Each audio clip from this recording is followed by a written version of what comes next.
Let's quickly shift our focus for the moment to more that we're tracking from Rajasthan. Now, internet services were suspended in the state, especially in Rajasthan's Tonk, this till today, and heavy security has been deployed in various areas, keeping in mind the law and order situation amid Kawad Yatras. Now, security forces have been carrying out flag march as well in various areas. This comes after a Hindu organization gave a route map to the police and the administration, but permission for the same was denied. However, the police now has come out and given an alternative route for the yatra, but the Hindu organization refused to take the route and cancelled the yatra. The entire controversy has raked a massive political storm, with BJP training guns at the Gehlot government, calling it anti-Hindu.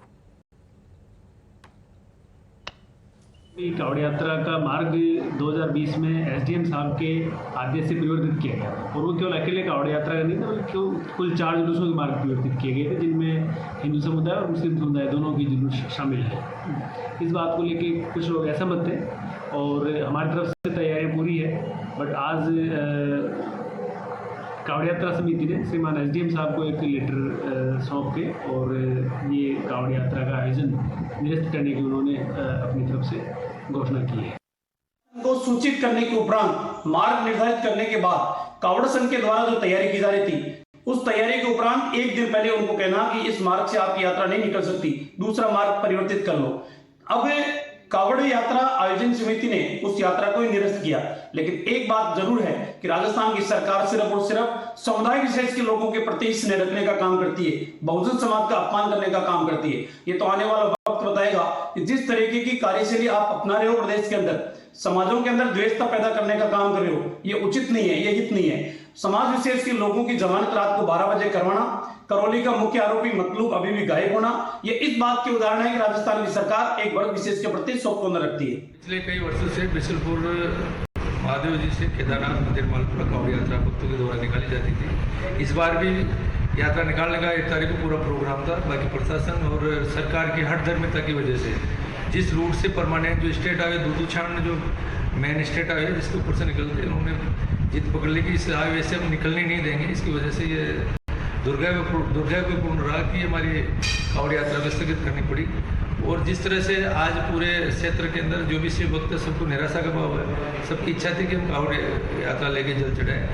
और जो हमारे मौलिक अधिकार होता है कि state highway के अंदर जो प्रशासन वहाँ सुरक्षा नहीं देने की सब क्षमता नहीं थी या पता नहीं किन कारणों से नहीं निभाई, इसके लिए इसकी मैं पूरी निंदा करता हूँ। और आगे मैं सभी शिव भक्तों से कहना चाहता हूँ कि शांति बनाए रखें और ईश्वर का जास भी हो, ईश्वर का भगवान का नमन करें। भंवर, my colleague is joining us live with more details. भंवर, असली इशू क्या है? क्योंकि पुलिस का रिएक्शन हमने सुना तो वो कह रही है कि हिंदू ग्रुप्स ने यात्रा कैंसिल करने का डिसीजन लिया क्योंकि पहले से जो रास्ता डिसाइडेड था वो उनको नहीं लेना था, पर वहां से बोला जा रहा है कि जो रास्ता हमें लेना था यात्रा के लिए उसके लिए परमिशन नहीं दी गई। देखिए, मालपुरा एक ऐसा इलाका है जो बहुत ज्यादा सेंसिटिव रहता है इस पूरे मामले को लेकर के, और पहले भी कावड़ यात्रा पर यहाँ पथराव हो चुके हैं और पहले दंगे की घटनाएं हो चुकी हैं। एक ऐसा इलाका जहाँ पर कावड़ यात्रा अधिकतर समय पर विवाद का विषय रही, क्योंकि परंपरागत जो क्षेत्र रहा कावड़ यात्रा का उसको हटा करके प्रशासन ने दूसरा जो रास्ता था वो देने की बात कही। इतना ही नहीं बल्कि आसपास के गांव में भी पुलिस ने अनाउंसिंग की कि अगर कोई इस तरह से निकलेगा या कोई वहां पर इस तरह की घटनाओं को अंजाम देगा या इस तरह की कोई वायरल पोस्ट करता है तो उसके खिलाफ कार्रवाई होगी, और रूट चेंज कर दिया गया। तो जो आयोजन समिति थी उनका ये कहना था कि चेंज रूट के साथ वो नहीं जाएंगे, जो परंपरागत रूट था वो रूट उनको दिया जाए, क्योंकि उनका ये भी कहना था कि जिस रूट से हम निकलते थे हर बार उसको बंद क्यों किया जा रहा है। ऐसे अगर दूसरे रूट पर कभी दंगा होता है तो उस रूट को भी बदल दिया जाएगा। तो लोगों का ये कहना था कि हमें हमारी आस्थाओं के साथ स्वतंत्र रूप से काम करने नहीं दिया जा रहा है, दबाव बनाकर रूट परिवर्तन किया जा रहा है। इसके चलते लोगों ने कावड़ यात्रा को ही स्थगित कर दिया। ये अलग बात है कि जो प्रशासन ने रूट दिया था उसी रूट पर प्रशासन ने फ्लैग मार्च किया और ये जताने की कोशिश की कि इसी रूट से यात्रा निकलेगी।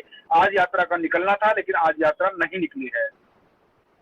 तो सवाल ये है कि अगर इतने सालों से एक ही रास्ता दिया जा रहा था यात्रा के लिए, तो क्या कारण है कि इस साल यही परमिशन डिनाई की गई? ये सबसे बड़ा सवाल है और इसी को लेकर कैंसिल करने का डिसीजन लिया गया यात्रा को। तो अब यात्रा वहां से निकलेगी ही नहीं बिल्कुल? Before that, let me quickly go across to Vishnu Hindu Parishad's Vinod Bansal joining us on the phone line. Bansal साहब, what do you make of this? क्या एग्जैक्टली इशू है? क्योंकि बताया जा रहा है कि हर साल इसी रास्ते से यात्रा निकलती थी, पर इस साल देखते हुए कि क्या स्थिति है, इसीलिए परमिशन डिनाई की गई। आप क्या कहते हैं कि गहलोत सरकार की गलती है? जानबूझ के ऐसे किया जा रहा है कि यात्रा अच्छे से कैरी आउट ना की जाए? देखिए, टोंक के बारे में सबको पता है कि टोंक में कुछ पॉकेट्स हैं, वो मिनी पाकिस्तान बन चुके। टोंक राजस्थान का वो हिस्सा है जहां पर कि इस्लामिक जिहादी गतिविधियां बड़े पैमाने पर खुलेआम चलती हैं और सरकार, पुलिस प्रशासन, शासन सारा वहां पर जिहादियों के सामने नतमस्तक रहता है। हालांकि आज की परिस्थिति जो आप बता रही हैं वो उसके बारे में तो मुझे बहुत ज्यादा जानकारी नहीं है। आपके चैनल के माध्यम से पता लगा, मुझे जानकारी करूंगा। लेकिन कुल मिला के टोंक की स्थिति के बारे में मैं अच्छी तरह से जानता हूँ कि टोंक में वहाँ पर जो रिलीजियस डेमोग्राफी है वो क्या है और वहाँ पर हिंदू समाज की स्थिति क्या है। इन सबको ध्यान में रखते हुए पिछले दिनों सरकार ने कुछ प्रयास किए थे, लेकिन क्या है कि जब से ये गहलोत सरकार आई है तब से हिंदू यात्राओं पर प्रतिबंध इनकी एक DNA का पार्ट बन गया है। आप देखिए, वर्ष प्रतिपदा से लेकर के चाहे हनुमान जयंती की बात हो, महावीर जयंती की बात हो, रामनवमी की बात हो या अन्य त्योहार जो हो तब से आए हैं। आप अप्रैल से लेकर के अप्रैल, मई, जून, जुलाई, अगस्त, सितंबर, जुलाई, आप देखिए 4 महीने हो गए। 4 महीने के अंदर हिंदू समाज के ऊपर कितने हमले हुए? लगभग 1 दर्जन हिंदू की हत्याएं हो चुकी और सरकार, पुलिस प्रशासन, शासन किसी एक भी केस को कोई ब्रेक थ्रू कर पाई हो? तो आप ये कह रहे हैं कि कोई हल निकाला जा सकता था, डिप्लॉयमेंट बढ़ाई जा सकती थी, इंश्योर किया जा सकता था कि स्मूथली ये यात्रा निकाली जाए, पर इसके अलावा इस सब पे ध्यान देने की जगह यात्रा का रूट ही चेंज कर दिया गया। निश्चित रूप से देखिए, बात यह है कि ये इनको पता था। ये क्या इनको सरकार कोई उनकी इंटेलिजेंस को फेल्योर थोड़ी है। राजस्थान पुलिस एक जांबाज पुलिस है और राजस्थान के लोग बड़े वीर और बहादुरी के लिए जाने जाते हैं, लेकिन आज सरकार जिहादियों के सामने नतमस्तक लग रही है। आप देखिए कि जो रूट डाइवर्ट करने के बजाय उनको डिप्लॉयमेंट होना चाहिए। आप क्या कहना चाहते हैं? रूट को, हमारी यात्रा के रूट को डाइवर्ट करके आप सीधा सीधा ये कहना चाहते हैं कि ये तो मिनी पाकिस्तान है, you can not enter into this. आपको अगर इस एरिया में से जाना है तो आपको वीजा लेना पड़ेगा उनसे और आपको उसमें प्रतिबंधित क्षेत्र में प्रवेश नहीं कर सकते। ये जो अलगाववादी मानसिकता है ना जी, उस पर कहीं ना कहीं विराम लगाना पड़ेगा। लगातार जो है जिस तरह से हिंदुस्तान के कुछ हिस्सों को, खासकर राजस्थान के कुछ हिस्सों को मिनी पाकिस्तान डिक्लेयर करते हैं, ये तो अघोषित मिनी पाकिस्तान डिक्लेयर करने जैसा है ना कि आप इस एरिया से नहीं जा सकते, मैं इस एरिया से नहीं जा सकता। यही बात अगर हिंदू समाज ने ठान लिया तो क्या ये मुसलमानों की यात्रा से डाइवर्ट करेंगे? So the focus instead, Bansal Saab, should have been to make sure that the law and order situation remains under control. Adequate security personnel should have been deployed. And while all that has happened, their decision has been taken by the police to change the route, and is why several questions are being asked. I thank you for joining us on this broadcast and putting that point of view across. With that, it's time for us to head into a very short break. News and updates continue. Stay tuned.